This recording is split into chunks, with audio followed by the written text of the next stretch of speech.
اسلامیات کے استاد کلاس میں داخل ہوئے۔ انہوں نے اپنے ہاتھ میں دبی ہوئی کتاب میز پر رکھی اور چشمے کو درست کر کے ناک پر جمایا اور ہلکے سے کھنکھار کر 10ویں کلاس کے طالب علموں سے مخاطب ہوئے۔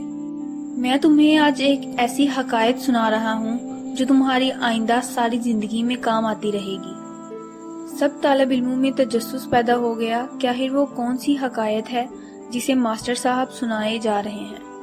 سب طالب علم توجہ سے ان کی بات سننے لگے۔ استاد صاحب نے کہنا شروع کیا، ایک بار ایک بدو حضور صلی اللہ علیہ وآلہ وسلم کے پاس آیا اور سلام کرنے کے بعد بولا، میں بہت دور سے آیا ہوں، بھوکا پیاسا ہوں، میرا اونٹ بھی بھوکا ہے۔ آپ صلی اللہ علیہ وآلہ وسلم نے پوچھا، وہ کہاں ہے؟ باہر کھڑا ہے، اس نے جواب دیا، میں اللہ پر توکل کر کے اسے باہر چھوڑ کر آپ کے پاس آ گیا ہوں۔ حضور صلی اللہ علیہ وآلہ وسلم نے فرمایا، تم نے اونٹ کی ٹانگیں باندھی کہیں دور نہ نکل جائے؟ بدو نے جواب دیا، جی نہیں۔ جاؤ اور پہلے جا کر اونٹ کی ٹانگیں باندھو، پھر اللہ پر توکل کرو۔ بدو نے آپ کی ہدایت پر عمل کیا اور پھر آپ صلی اللہ علیہ وآلہ وسلم کی خدمت میں حاضر ہوا تو آپ نے اس کے کھانے پینے کا بندوبست کیا۔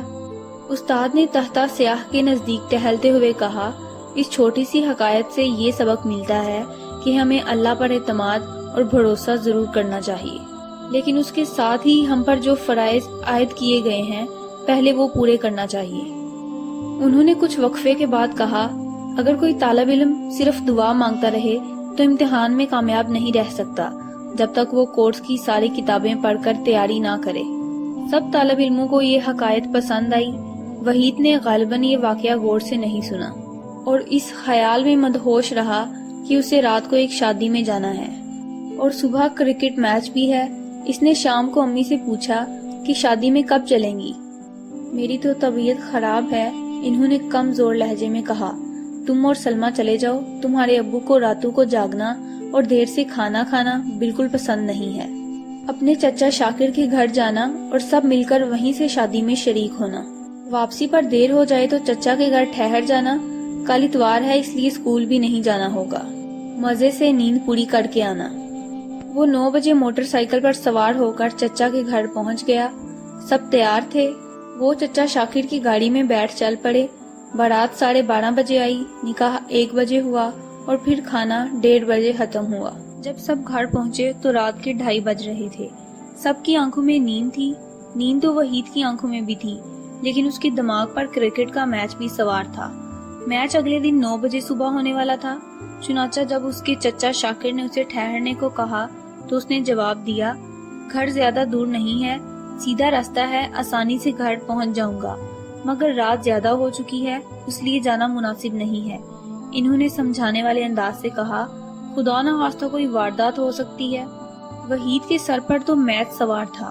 اللہ مالک ہے، اس نے کہا، پھر موٹر سائیکل کی چابی اٹھائی اور ہیلمٹ اٹھا کر باہر آ گیا۔ ابھی اس نے تقریباً نصف میل کا فاصلہ طے کیا ہوگا کہ ایک تنگ گلی سے ایک لڑکا جو موٹر سائیکل پر سوار تھا اس کے پیچھے آنے لگا۔ اس کے جسم پر چمڑے کی پتلون اور جیکٹ تھی۔ عمر تقریباً 20-22 برس ہوگی۔ وہ صورت شکل ہی سے جرائم پیشہ لگتا تھا۔ اس نے منہ سے تو کچھ نہیں کہا لیکن آگے نکلنے کی کوشش کی۔ وہ لڑکا کافی دور تک اس کے پیچھے لگا رہا۔ وحید جس سڑک پر جا رہا تھا یہ ٹریفک کے سامنے آنے والی سڑک تھی۔ رات کے 3 بجے تھے۔ اس وقت سڑک پر ٹریفک نہیں تھا۔ بائیں جانب پل تھا جس پر کبھی کبھار دودھ سپلائی کرنے والوں کا ٹرک گزر جاتا تھا جو اس وقت سے سپلائی کرنا شروع کر دیتے ہیں۔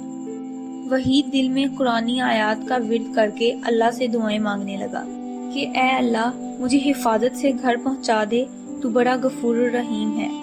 اس کے دل کی دھڑکن بڑھ چکی تھی اور جسم پسینے سے شرابور تھا۔ وحید نے کئی بار اپنے ہاتھ ہینڈل پھسلتے محسوس کیا۔ اچانک سامنے سے ایک ٹرک آتا دکھائی دیا جس کی ہیڈ لائٹ سے آنکھیں چکا چوندھ ہوئی جا رہی تھی۔ اب وہ اس جگہ پر پہنچ چکا تھا جہاں سے پل شروع ہوتا تھا۔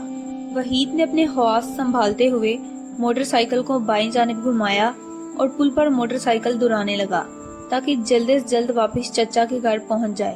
وہ لڑکا جو ان کے پیچھے لگا ہوا تھا فوراً ہی ان کے پیچھے نہیں آ سکا، اس لیے کہ درمیان میں دودھ والے کا ٹرک آ چکا تھا۔ رات زیادہ ہو چکی تھی پل کافی لمبا تھا۔ وحید نے سر گھما کر دیکھا، وہ لڑکا اب اس کے پیچھے نہیں آ رہا تھا، غالباً یہ سوچ کر کہ اب وہ اسے نہیں پا سکتا۔ لڑکے نے پیچھا کرنا چھوڑ دیا تھا۔ چچا کے گھر پہنچنے تک وحید نے موٹر سائیکل نہیں روکی اور سیدھا دوڑاتا ہوا چلا گیا۔ اس کا جسم پسینے پسینے ہو رہا تھا اور ہاتھ ہینڈل پر پھسل رہے تھے، البتہ وہ اللہ کا شکر ادا کر رہا تھا۔ تھوڑی دیر بعد چچا کے فلیٹ کی گھنٹی بجی۔ جب شاکر نے دروازہ کھولا تو اسے دیکھ کر حیران رہ گئے۔ پوری بات سننے کے بعد انہوں نے کہا، تم سے پہلے ہی کہہ رہا تھا کہ رات یہیں رک جاؤ، لیکن تم نے کسی کی سنی ہی نہیں، تم نے حماقت کی نا۔ وحید نے مجرموں کی طرح سر جھکا لیا۔ تیسرے دن جب وہ اسکول گیا تو اس نے اپنے دوستوں کو یہ واقعہ سنایا۔ سب دم بہدرا ہو گئے۔